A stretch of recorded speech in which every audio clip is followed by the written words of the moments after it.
Greetings, brothers and sisters. What is up? Welcome back to yet another one from us. We are hoping that all is well with you.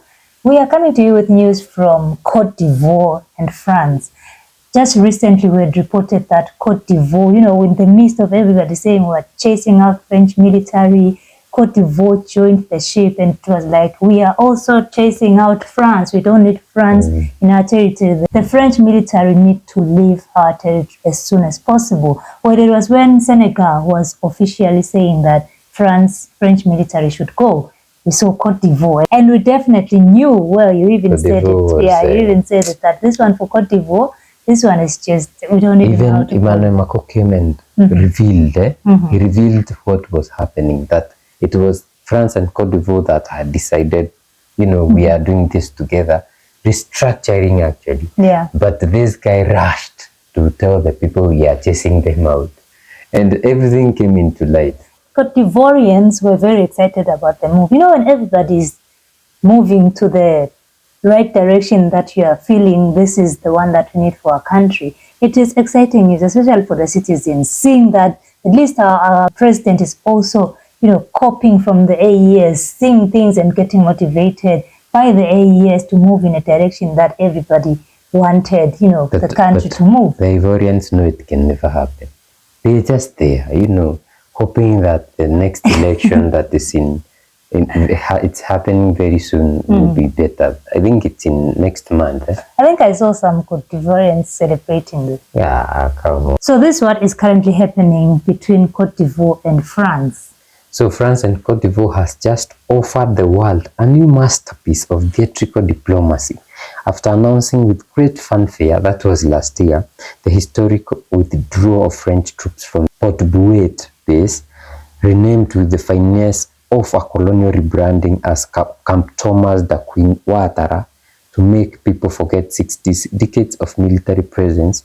The two partners are now dancing a strategic tango where each step back conceals 3 steps forward.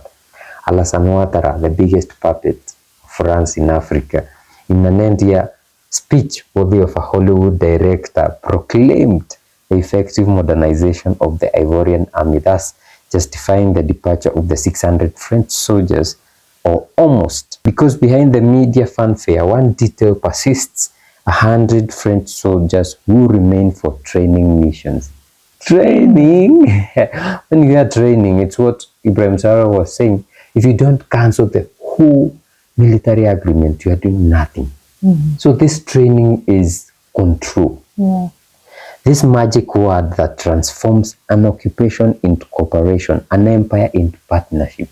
Training, As luck would have it, these cooperators will be housed in Bouaké. Bouaké is a few kilometers from Mali, the country that kicked out the French. So the circle is complete. But he plays the war professor from a distance, while Bamako watches skeptically from its border. Make no mistake, handing over Port Bouet is nothing more than a geostrategic sleight of hand. France is now deploying an Air Force team to the strategic city of Bouaké, officially to train Ivorian pilots. But who is training who really? In a country where France has historically shaped the military elite, this new cooperation looks an awful lot like a disguised takeover. And while the Ivorians celebrate their regained sovereignty, Fahir whispers in the general ears, don't worry, we're sticking around. Remember when Ibrahim Traoré came in, and also I remember Dramani Tiani talking about when they came into power. Like Ibrahim Traoré says, we only found 100 Kalashnikovs, that is AK-47, and some choppers which even our own people don't know how to fly. Do you think that now it's time that they are going to show the Ivorians how to fly? The pilots? No, that's a lie. Unless it's flying the drones to attack the AES, maybe they can do that. To spy. Yeah, or to spy, because you remember sometimes back we heard Mali talking about a foreign drone that was spotted coming from a friendly country, but it was not from that country, but from another unfriendly country. This is what we are talking about. This scenario is not the result of chance. It is part of the renewed partnership advocated by Jean-Marie Bockel, Macron's special envoy, who recommends replacing military bases with liaison detachments. In other words, vestiges of empire in low-profile mode. France, an expert in metamorphosis, is swapping its uniform for a consultant suit, less visible, just as influential. And the Ivory Coast, it is playing the role of model people, finding autonomy or keeping an eye on the strategy manual written in Paris. While Mali, Burkina, and Niger have slammed the door on France, Abidjan and Paris are cultivating the illusion of a balanced transition. But in this play, the scenes changes, not the script. The retrocession of Port Bouet is only a smokescreen. Behind it, France maintains its pawns, formats the armies, and preserves its access to resources and strategic corridors. As for Cote d'Ivoire, it lulls itself with independence while remaining the preferred ally of a former colonial power in search of legitimacy. In 2025, Africa loves bitterly the Franco-Ivorian cooperation. This old marriage of convenience is now adorned with the finery of the 21st century.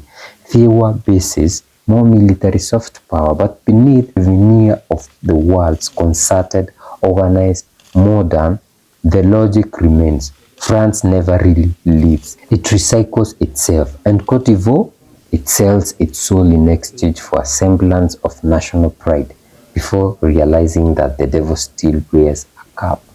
That is coming from the ES Info on X. It is written by Abubakar Wedrogo. It's crazy. It's more of remote control by France, remotely controlling Abidjan. When you have a puppet leader who only worries about, what makes you happy as the master, it's so easy. Like France will just say, let's disguise ourselves. Let's disguise this relationship so that your people can be happy and we'll also be happy. Just as I was saying, some Ivorians really think that, this whole thing is scamming the Ivorians. Yeah. Because they want this guy to run again in 2025 to continue being the president for 20 years. He's already been a president for 15 years. He's, I think, 83 or something, and he doesn't want to leave.